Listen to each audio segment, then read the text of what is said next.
My name is Andrea Jones. I am a pregnant African American woman. God says that I have a multi-million dollar lawsuit against the United States government about my children.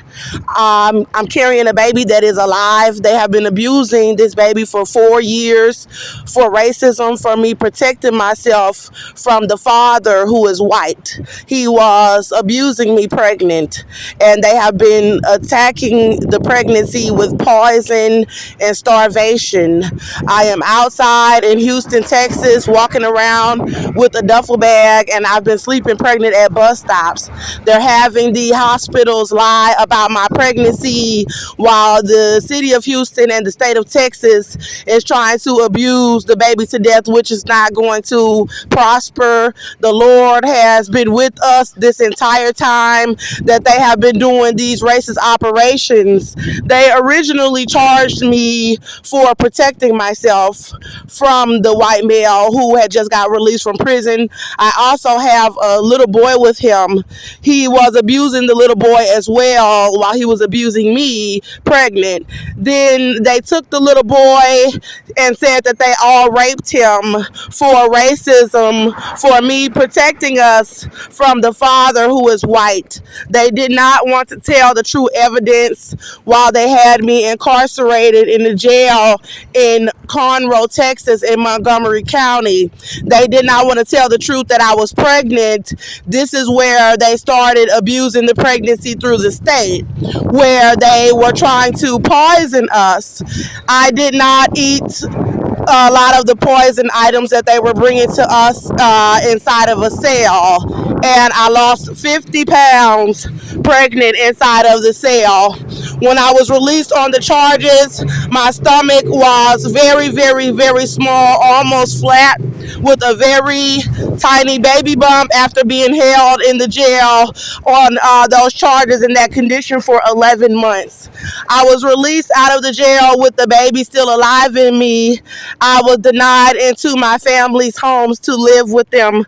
There was a custody hearing where I wanted them to return my child to me that they said they were raping, and they refused to return my child.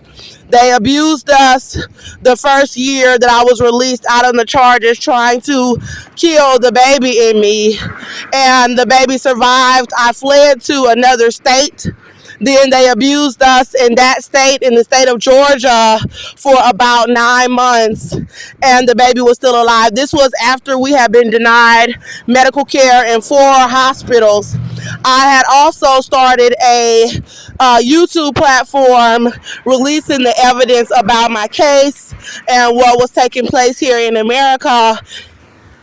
And the next year, which is this year, they are continuing to deny us resources for housing or shelter while they are continuing to try to abuse the baby to death.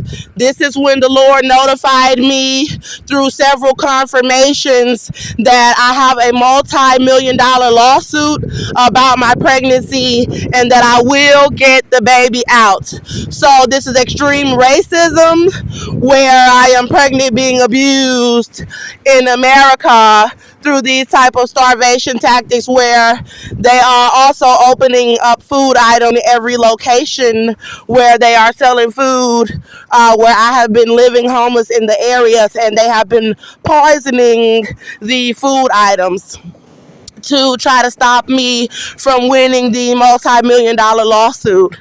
I just left an area in Houston, Texas, where they had 3 convenience stores, poison food items, CVS locations, and they had Walmart poison everything inside of that department store in that area. They also had a Kroger and a Whole Foods tamper with food in the area. So they were drugging me and having me sleeping at a bus stop. They are following me right now as I'm going into another store, which is a little down the way from where I was sleeping. And the baby is alive. It is kicking all over social media. there are some celebrities here in the country that are trying to cover up the evidence about my case with the United States government. So I am going to be releasing a series of videos today proclaiming power against these celebrities in the name of Jesus that want to stand for racism against the Most High God. So that I had to leave that area because they had me tranquilized from eating food that had drugs inside of the food, where it was causing me to pass out, and it had me tranquilized even as I was sleeping at night at the bus stop. I could feel that I was heavily drugged, and they are swarming past me trying to stop me from hearing the voice of God, which is who told me that I have the multi-million dollar lawsuit. They are also trying to abuse my image to try to have my hair and my skin unkempt.